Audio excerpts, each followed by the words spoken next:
Hello, how are you guys doing today? This is Brayton, and today's video is going over dutasteride and 5-alpha reductase inhibitors like finasteride as well, and can they be anabolic, or do they have the ability to be anabolic? So we'll just kind of hop right on in on the mechanism for today and kind of like how dutasteride and 5-alpha reductase inhibitors affect your endocrine system and all around your just hormone output and just kind of the effect it has on your body when it comes to muscle and strength. So let's hop right on in. So dutasteride and finasteride are 5-alpha reductase inhibitors. So what does that mean? Well, they're cutting off the conversion of testosterone to dihydrotestosterone, or DHT for short there. And so pretty much dutasteride and finasteride are a little different from each other, even though they're both 5-alpha reductase inhibitors. Dutasteride is prescribed for BPH, or benign prostatic hyperplasia, usually used for an enlarged prostate. And then finasteride is typically used for male pattern baldness, or even at higher dosages could be used for BPH as well. But it seems that dutasteride works really well for hair loss or male pattern baldness or androgenic alopecia too, just because higher dosages of dutasteride and just the main dose 0.5 milligrams of dutasteride daily seems to be pretty potent at stopping male pattern baldness. But even you can make the dose go higher and then be more effective for people with more aggressive androgenic alopecia genetics, I guess you could say, in that aspect. It's more, there's a lot of factors that play into here when it comes to male pattern baldness, when it comes to genetics, androgen density, androgen sensitivity in different tissues, and there's a lot of things that come into play here, but I feel like that's just a good gist of it right then and there. So dihydrotestosterone doesn't seem to be very anabolic, especially comparatively to testosterone, its precursor.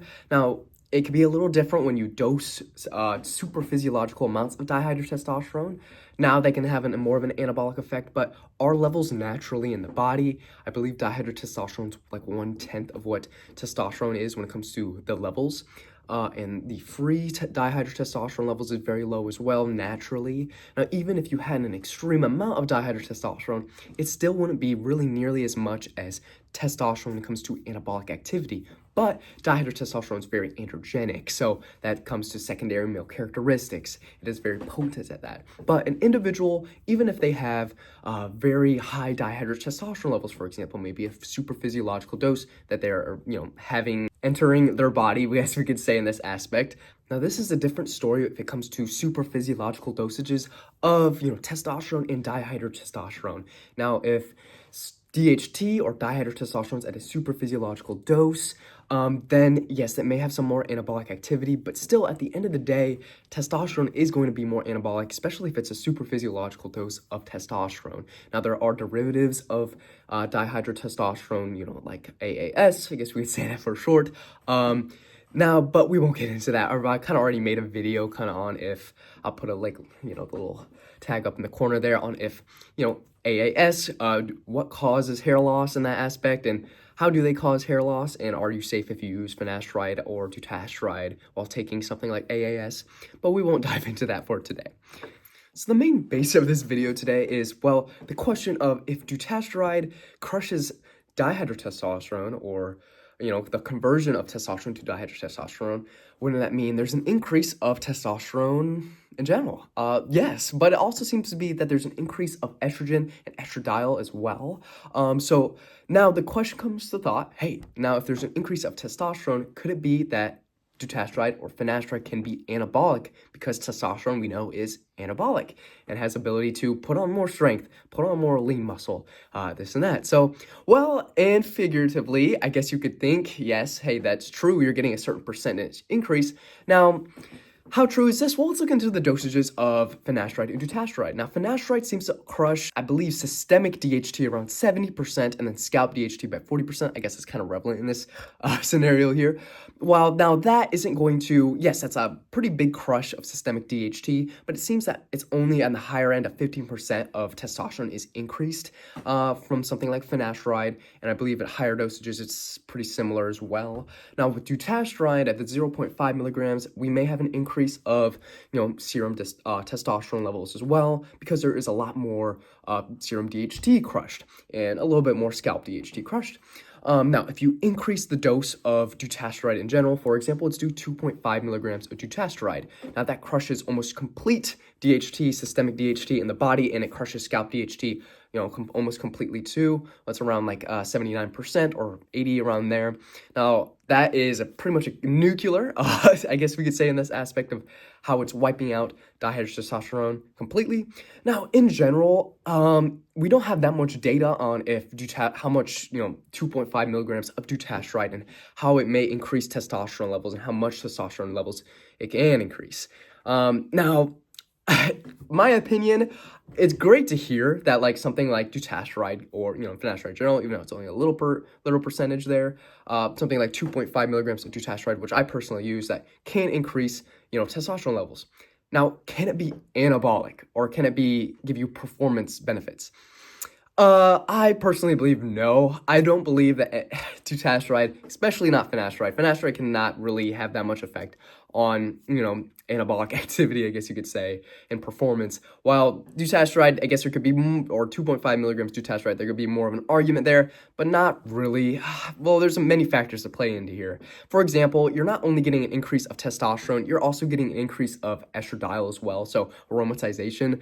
So, you're not keeping steady state, high testosterone all the time when you're on like dutasteride. You're going to have fluctuations of higher estrogen as well, because, well, you can't just have a baseline testosterone all the time, all day. Your testosterone fluctuates very, often. So it's like if you get a bad night of sleep, for example, your diet's not good, it's going to fluctuate up and down, and aromatization can increase as well, especially when it comes to lifestyle factors. There's many different environmental factors that come into play there, but also genetics too. So there's a lot of things that come into play here. And also it comes down to your androgen sensitivity, as well as just how you respond to androgens in general, and if your body favors androgens in this aspect. So testosterone, for example.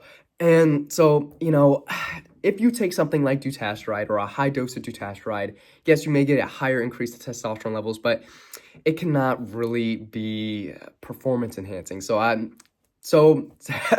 guess it's kind of like not really a climax here, but yes, dutasteride sadly cannot be put in as anabolic here, especially at the 2.5 milligram dose.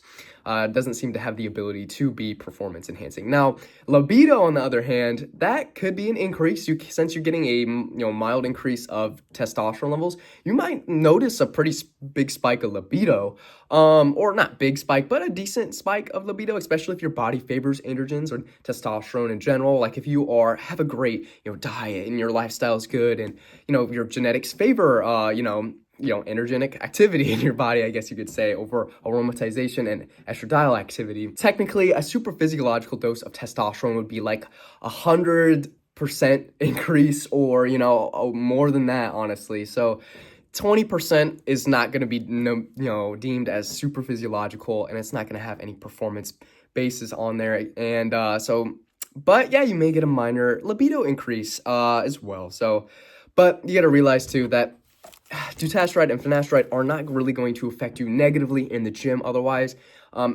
could they help you in the gym?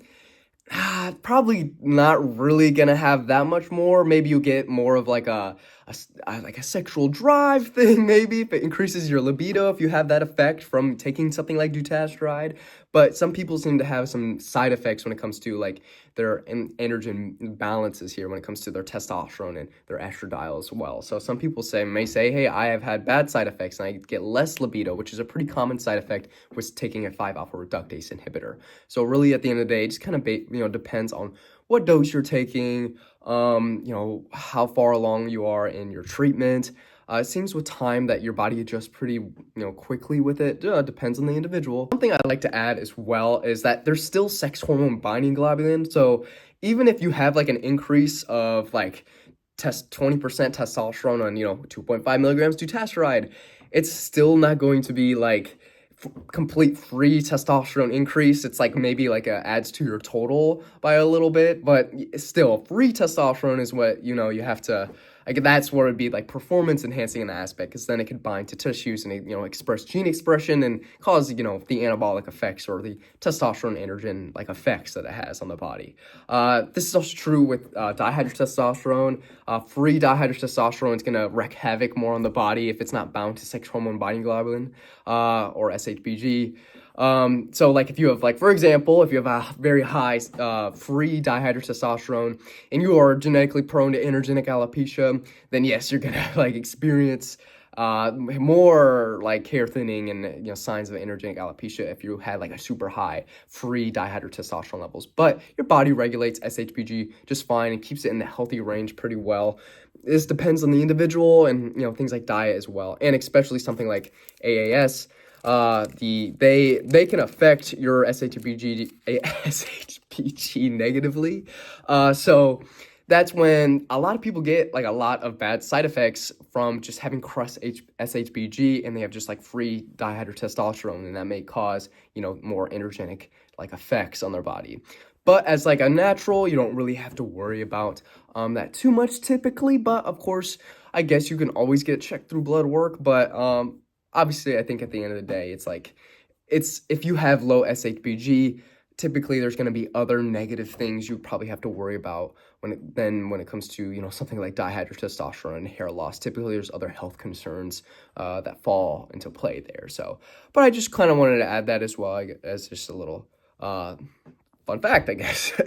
So I think that's going to wrap up today's video on if dutasteride or finasteride, 5-alpha reductase inhibitors, and could they be anabolic? Or can they be anabolic? If you guys have any questions, or if I got something wrong, feel free to leave in the comments down below, or just have any other questions, or just recommendations in general, or anecdotes you have, or theories you have. Feel free to leave in the comments down below. All comments are appreciated and good for the algorithm. So yeah, but yeah, if you guys enjoyed, feel free to leave a like, and I will catch you guys later. So bye.